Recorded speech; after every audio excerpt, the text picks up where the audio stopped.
Hi, and welcome back to the channel. Today on Bear Builds Bikes, we're going to be putting together a GT Stomper 24-inch multi-speed mountain bike.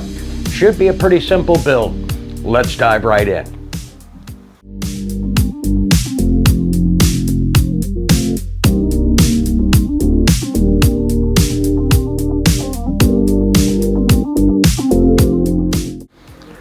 So first things first, let's get her out of the box. We'll adjust the stand for the seat post and we will do the unpacking. That of course will be done fast forward so that you don't have to wait through the entire process. Then we'll get into putting the bike together and getting it ready for the floor.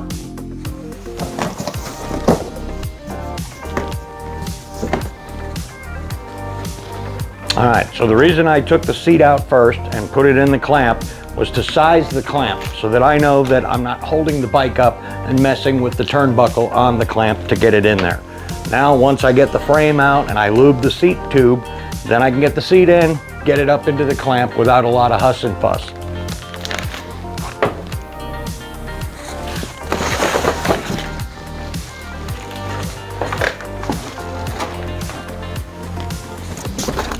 And our parts box. So we will remove the front wheel by cutting the zip ties.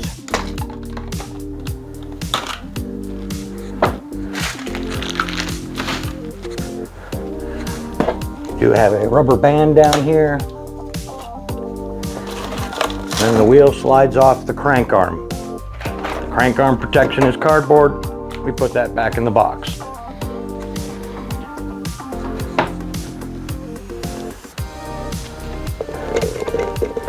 Lube our seat post.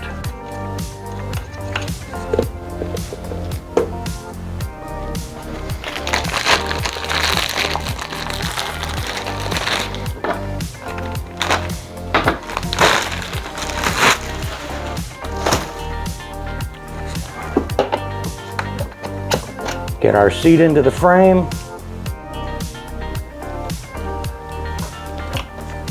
This one is good enough to have the Allen bolt adjustment on the other side so you don't have to keep going in and out with the adjuster. And we will turn the bike around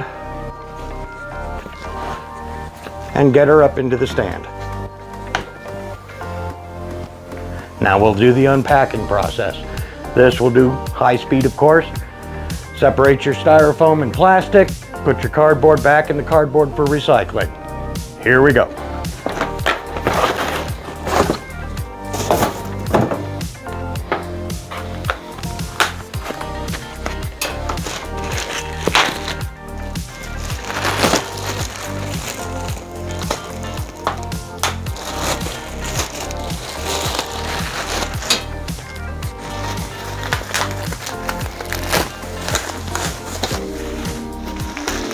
All right, everything's unpacked. Now we can turn our stem around because it's facing backwards right now. Take the stem cap off, put our handlebars in, get everything ready to put the front wheel in. So while we're here, we might as well open our parts box.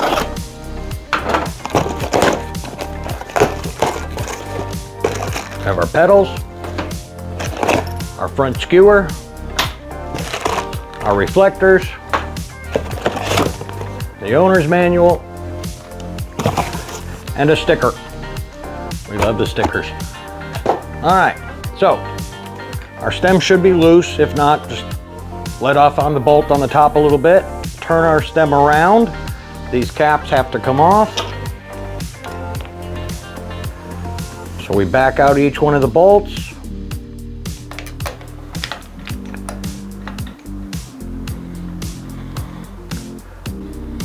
And remove our cap. Now our handlebar configuration, we're going to want both of the cables on this side, shifter on this side, rear brake, front brake. Front brake here. Here's your shifter cable. We'll put it in the grommet after we get the cap on. We will set our cap. Start the screws by hand.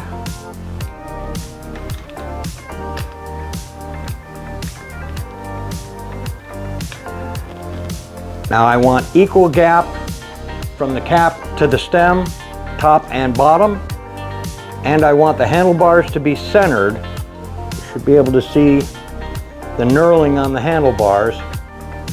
You want that centered in the cap. From there, we'll tighten down all the screws. These are 5mm.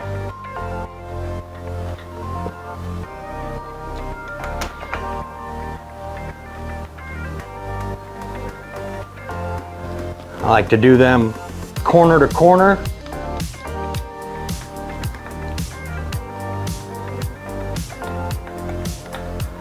And just get them to where they bottom out. You're not trying to torque them down yet. You still want to feel the angle of those handlebars once it's on the floor with the front wheel on it. All right, so now we'll take our brake cable. We're gonna route it through the guide.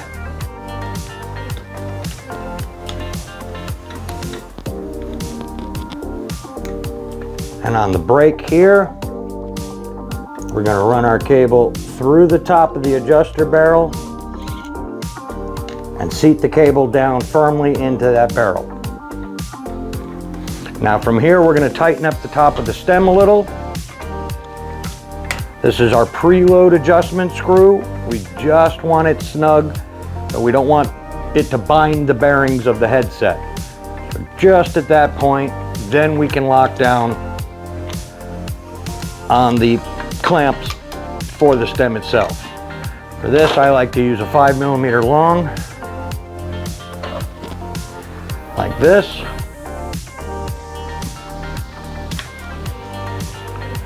And again, not trying to torque this down to spec yet, just trying to get it so that it's snug and the fork won't turn.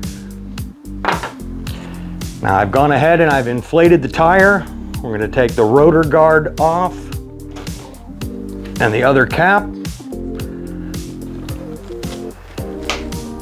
I'm going to take our skewer, pull the safety tab off. We're going to grease the spindle, but we're going to take off the top cap and the first spring. Spread a little grease on that axle.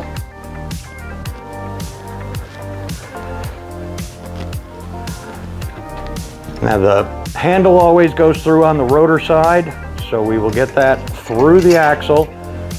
The spring is still on it. The other spring goes tapered side towards the axle, and then put the cap back on. Now this wheel will slide up in here, but first I want to loosen up these caliper bolts.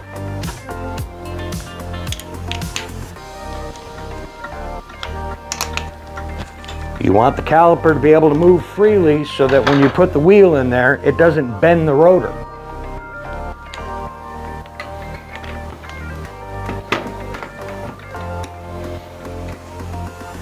Tighten your skewer. Make sure your wheel is centered directly down the middle of the fork. Directly down the middle. Now we'll work on adjusting our brake. All right, so we've routed our cable inside the fork so that it doesn't get hung up on anything if you brush against it. Into the adjuster barrel. The cable is still loose. We're going to loosen up the cable binder bolt. We're going to follow the path that the cable wants to go through here, and we're going to put just a little bit of tension on that brake arm.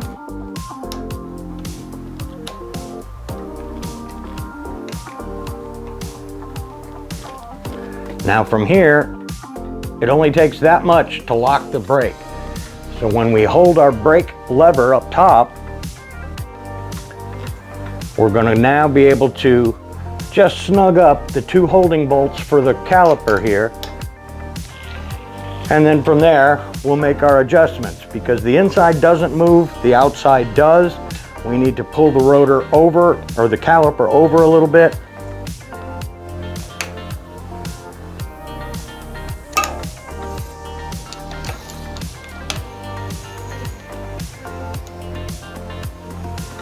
Now once we've got it adjusted to where there's no more rubbing and only half a pull on the brake lever locks it solid like that, you only really need about 3/4 of an inch of travel in that arm. We'll go ahead and we'll lock down the holding bolts for the caliper.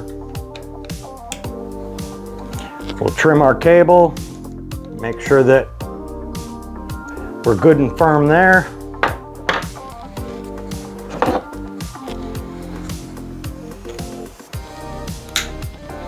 Never want to have so much cable hanging out that it could ever get touching that rotor at all, because it will cause some damage.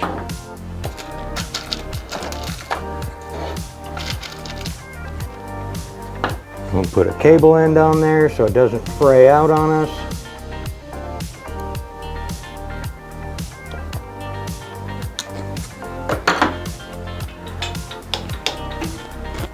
And our front brake is good.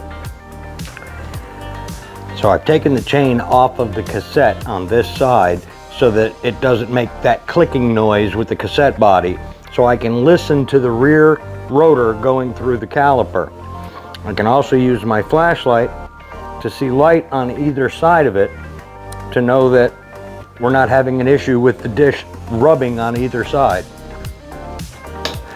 We can increase the cable tension and we can increase the inner pad. We need to loosen up the holding nut on the caliper itself to be able to move the inner pad in. Depending on how much room there is on either side of the rotor, you can adjust the pads accordingly. From the inside, just a little bit more, and you can increase your cable tension. Where you see it making contact with the pad, with your rotor tool, you can bend out on the rotor just a little bit, very gently.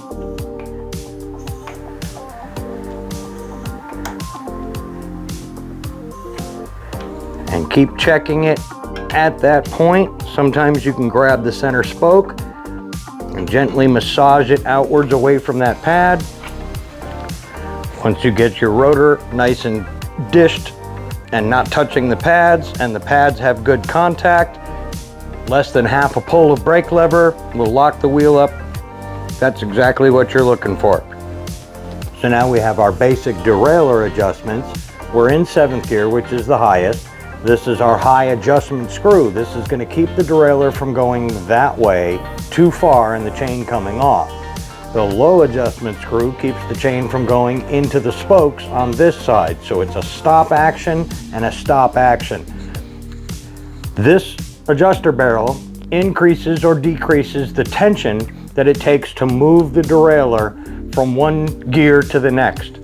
That particular tuning should mean that one click brings you to the next gear. The chain should follow in a very straight line down around the jockey wheels of the derailleur and back around the drivetrain. One click, one gear. Any hesitation, increased tension. Any premature or not getting up to gear, bring it back down again. This screw here is your derailleur preload screw. If the derailleur is hitting the chain ring at the bottom, you need to increase tension on this screw so that it pulls the derailleur down further away from that gear. Once we're satisfied with the way the gears shift, going down through the gears, one click, one gear. Our rear brake is good. We're going to put our pedals on, put our reflectors on, make sure our cables are routed, and we should be ready to go. So with our pedals, right, left, grease just the threads. Right side on the right side of the bike. Start them by hand, clockwise until the threads start to mate. And we'll put the left in, going clockwise.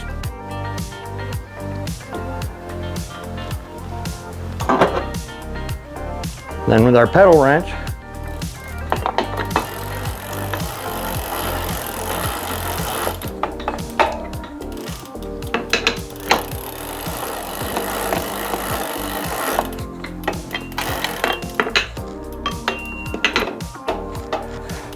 lock it down.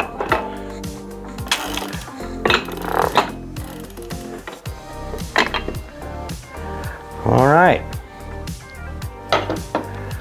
So now it's front and rear reflectors. We will pop these little guides.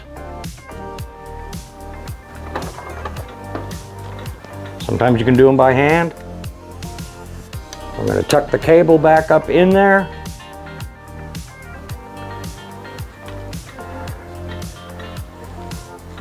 And snap the little clip on both sides.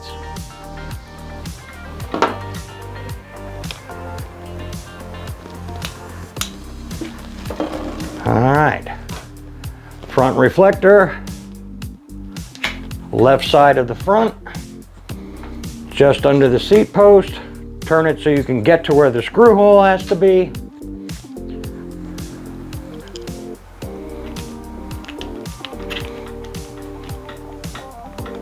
Get it snug so you can still turn it.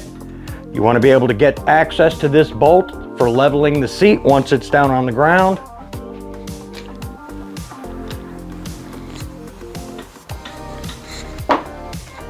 All right, so let's take her down. She does have a kickstand. We're going to check the angle of our controls and tighten down our stem cap. We're going to make sure that the alignment is right and tighten down the stem bolts. We're going to lower the seat. Make sure it's in line with the frame. And this one is pretty much one for the books. I hope you've enjoyed watching. I hope that you can get a little bit of knowledge as to how to do a basic assembly on these. And I hope you'll like, share, and subscribe. I wish you to have the best of days. See ya.